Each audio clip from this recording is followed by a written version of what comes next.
3-4 दिन में आज ये Arvind Kejriwal speaking in the capital. Let's cut across. मैं सबसे पहले तो ये कहना चाहता हूँ कि जितने भी लोगों ने अभी तक हमला किया है मैं उन सबको माफ़ करता हूँ। मेरे मन में कोई दुर्भावना नहीं है उनके लिए, और ना ही, क्योंकि ये लड़ाई किसी इंडिविजुअल से नहीं है, किसी एक व्यक्ति से नहीं है, ये व्यवस्था से लड़ाई है। व्यवस्था को बदलने के लिए निकले हम लोग, और मुझे लगता है वो भी उस व्यवस्था के शिकार हैं। एक दो जगह से जहाँ से खबर आई है कि कुछ अनएम्प्लॉयड यूथ हैं जिनको इस्तेमाल किया जा रहा है। दूसरी चीज़ मैं कहना चाहता हूँ, मुझे कोई सिक्योरिटी नहीं चाहिए। मैं कई बार लिख के दे चुका हूँ दिल्ली पुलिस को कि मुझे सिक्योरिटी नहीं चाहिए। उसके बावजूद आप देखते हैं कई सिक्योरिटी वाले मेरे इर्द गिर्द घूमते रहते हैं। ये मेरे लिखने के बावजूद है। अब अगर वो आसपास सिक्योरिटी वाले भेजें तो मैं उनको हटा नहीं सकता, लेकिन मुझे सिक्योरिटी नहीं चाहिए। मैं कई बार बोल चुका हूँ, मेरी सबसे बड़ी सिक्योरिटी मेरा भगवान है। जब तक भगवान को मुझे इस धरती पे ज़िंदा रखना है, मैं ज़िंदा रहूँगा। कोई मेरा कुछ नहीं बिगाड़ सकता। और जिस दिन भगवान ने तय कर लिया कि अब उठाना है इस धरती से, जिस दिन यमदूत आ जाएंगे, उस दिन मुझे कोई बचा नहीं सकता। देश की समस्याओं का समाधान हिंसा से नहीं निकल सकता। उनका समाधान तो अहिंसा से ही निकलेगा, बातचीत से निकलेगा। 1950 में हमारे फाउंडिंग फादर्स ने तय किया था कि हमारे यहाँ जनतंत्र होगा। जनतंत्र बातचीत से चलता है, जनतंत्र संवाद से चलता है, जनतंत्र हिंसा से नहीं चलता, मारपीट से नहीं चलता। ये तो जनतंत्र के लिए खतरा है, इस तरह की हिंसा। तो इसीलिए मैं अभी राजघाट गया था, क्योंकि गांधी जी सत्य और अहिंसा के पुजारी हैं। मैं प्रार्थना करने के लिए गया था कि बड़े कठिन दौर से गुजर रहे हैं सब लोग, इस देश के लोग। हमें साहस दें, हमें धैर्य दें, हमें क्षमता दें कि जिस मिशन पे हम लोग निकले हैं, उस मिशन में हम लोग कामयाब हों। एक प्रश्न मन में उठता है कि ये जितने अटैक हुए, इनका मास्टरमाइंड कौन है? मास्टरमाइंड एक ही है या अलग अलग है? वो क्यों करवा रहे हैं? उनका मकसद क्या है? उनको क्या हासिल होगा उससे? मेरी समझ में नहीं आ रहा। और अगर उनको लगता है कि मुझे पिटवाने से इस देश की समस्याओं का समाधान हो सकता है, तो वो मुझे स्थान और समय बता दें। मैं वहाँ आ जाऊँगा, अकेला आऊँगा। मुझे पिटवा लें, जम के पिटवा लें। अगर इस देश की समस्याओं का समाधान होता है तो मैं अपना हाथ नहीं उठाऊँगा। लेकिन मुझे लगता है कि मारपीट से देश की समस्याओं का समाधान नहीं हो सकता। एक आज कुछ मीडिया में चल रहा था कि जिन लोगों को पकड़ा गया, शायद वो कह रहे हैं वादे पूरे नहीं किए, इसलिए हमला किया। तो मैं तो गुजरात गया था। गुजरात में तो हमारी सरकार नहीं थी। वहाँ कौन से हमने वादे पूरे नहीं किए? वहाँ तो बीजेपी की सरकार थी। मैं हरियाणा गया, भिवानी में मेरे ऊपर हमला हुआ। वहाँ तो हमारी सरकार नहीं है, वहाँ तो कांग्रेस की सरकार है। वहाँ हमने कौन सा वादा पूरा नहीं किया? तो इसको तो कोई ना कोई, हाँ काशीनाथ में गया, वहाँ हमला हुआ, वहाँ भी हमारी सरकार तो नहीं है। वादे कौन से हमने पूरे नहीं किए वहाँ पे? तो कोई और करवा रहा है, स्क्रिप्ट लिख के देता है उन लोगों को, और वो हमले के बाद जब पकड़े जाते हैं तो वो रटी रटाई स्क्रिप्ट बोल देते हैं। मैं अपने सभी वॉलंटियर्स से, स्पेशली सभी समर्थकों से, सभी लोगों से अपील करना चाहूँगा। अभी ये आर पार की लड़ाई है। पहले ये समझने की कोशिश करें कि हमले केवल हमारे ऊपर क्यों हो रहे हैं। आज तक और किसी पे हमले नहीं हुए, ये हमारे ऊपर ही क्यों हमले हो रहे हैं? तो ये आर पार की लड़ाई है। इन सारी पार्टियों में बड़ी अच्छी सेटिंग चल रही थी, सब कुछ। हमने आके सारों का सब गड़बड़ कर दिया। अभी आने वाले दिनों में हमारे ऊपर और भी खतरनाक हमले होंगे।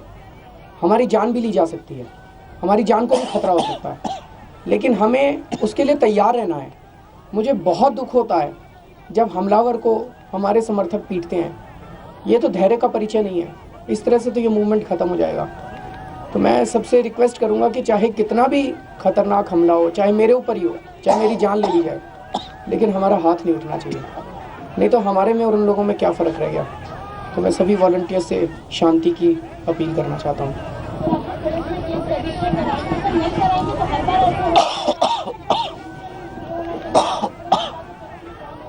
पुलिस का सुओ मोटो भी जांच कर सकती है, जांच तो कर ही रही है वो, अगर जांच करना चाहे तो।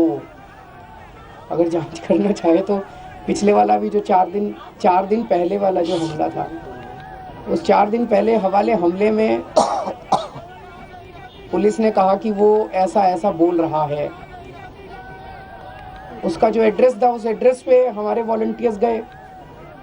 उसके पिताजी ने कहा जी ये 2 दिन पहले कहीं से आम आदमी पार्टी की टोपी लेके आया था, इसका किसी पार्टी से कोई लेना देना नहीं है, बहुत गरीब है हम लोग, बहुत ही। बोला शाम की रोटी कहाँ से आएगी ये भी नहीं पता हम लोगों को, और मेरा बच्चा मार नहीं सकता, किसी ना किसी ने इसको उलझाया है। फिर हमने 2-3 टीवी चैनल वालों को भी भेजा, वो भी करके आए, लेकिन ना तो टीवी में चला, ना पुलिस उसको देखने को तैयार है। तो मैं ये कहने की कोशिश कर रहा हूँ कि पुलिस जांच करना चाहे तो पुलिस जांच तो कर ही सकती है, ऐसी क्या बात है। उसमें किसी की कंप्लेंट की ज़रूरत थोड़ी है, कंप्लेंट तो उनको तो पता ही है आज क्या हुआ, हादसा क्या हुआ, तो रजिस्टर कर ही सकते हैं। मैं और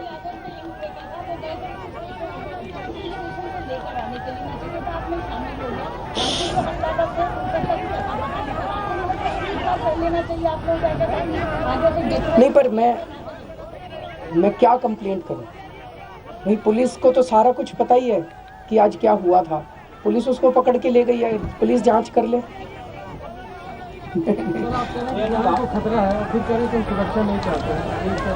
सुरक्षा से जान बचती है जी, आज तक इस दुनिया में सुरक्षा से जान बची हो तो लोग जिंदगी भर सुरक्षा ले लेते हैं। बहुत बहुत शुक्रिया।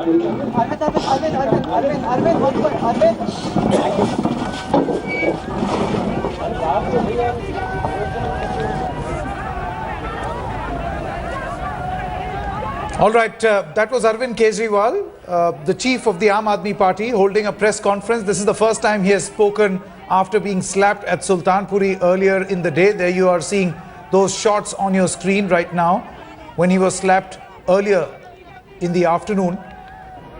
He in fact also talked about an investigation that needs to be carried out. The police should in fact be taking suo moto cognizance of this entire matter. We have Atir Khan joining us as well as Shiv Arur from Central Delhi. I'll come across to you, Shiv. How does the Congress party interestingly look at this? Because they have announced their Congress candidate from Varanasi. This attack, you know, almost always is directed against the two national parties, the BJP and the Congress. Even now, we have seen in that interview that Somnath Bharti gave to Gaurav Sawant, he was hinting at a possible BJP or a possible political role. That's right, Sanket. But you know, even in all the noises that are being made by the Aam Aadmi Party, you know, the Congress, you know, appears to be conspicuously absent from the entire discourse, and we've seen that pattern play out, you know, for the last you know, couple of months, where the Congress has become less and less visible in the to and fro attacks between largely the Aam Aadmi Party and the BJP. No mention so far, at least no official mention from the Congress about today's attack, apart from the cursory condemnation of this kind of violence. But you've seen Somnath Bharti mention it pretty specifically. You've seen several Aam Aadmi Party spokespersons and members on Twitter and otherwise mention it very, very directly, Right. you know, on social media. You've got Arvind Kejriwal now say it pretty plainly that you know, this is a political conspiracy. It's being you know, it's being orchestrated by opponents. He talked about Gujarat, he talked about Haryana. No one really mentioning the Congress here. So I think that's really interesting, and the Congress not reacting to it is only adding to the, you know, possible apprehension that they're not really part of this to and fro between largely the two protagonists that people are looking at, the Aam Aadmi Party and the BJP. Atir Khan is also with us from outside the BJP headquarters. Atir, as far as Arvind Kejriwal is concerned, ahead of his campaign in Banaras, he's pretty much getting all the ammunition that he needs to target the BJP. And he might not be saying it directly, but his party leaders are hinting at the BJP. Well, that's right. But today, we in the BJP briefing, clearly the party had condemned that this sort of treatment is highly condemnable, and they do not approve of this kind of treatment. They have not, you know, sort of owned it up in any way, or they have said that there is any connection. So clearly, there have been instances in the past also. We have seen in Yogendra Yadav's case also, which happened at Jantar Mantar, the sprinkling of ink, and it was being said that it's the BJP worker. Initial reports had suggested, but eventually it turned out to be the Aam Aadmi Party worker. Just to too early to connect, to make any connections. But yes, we are at a juncture which is politically highly sensitive, highly vibrant. Therefore, of the obvious, assumption is Right. that there is some sort of political conspiracy. Okay. But clearly, the BJP has condemned this. They have said that Okay, they do not and approve what of it. really is the Aam Aadmi Party's blueprint? We have Ankit Tyagi, our correspondent, now joining us on the phone line. He was there in that press conference, at the press conference venue of Arvind Kejriwal. Ankit, can you tell us what really is the strategy of the Aam Aadmi Party?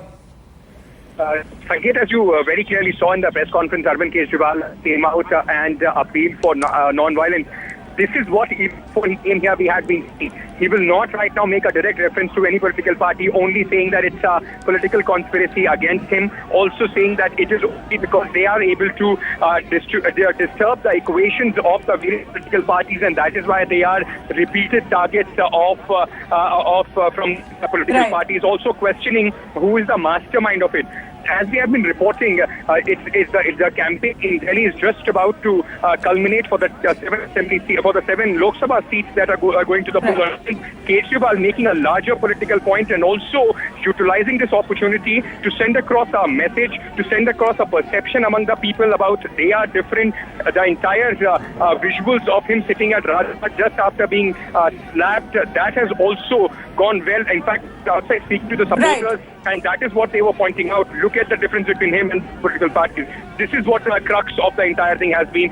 The party, in the end of this campaign, wanting to swing the momentum towards themselves, and this slapgate again has given them that opportunity. Interesting, Ankit, you say that because the Aam Aadmi Party initially began by saying that this is the angst of the people against the corrupt system, and that is how it's coming out. But now, clearly, as far as the Aam Aadmi Party is concerned, Sanket,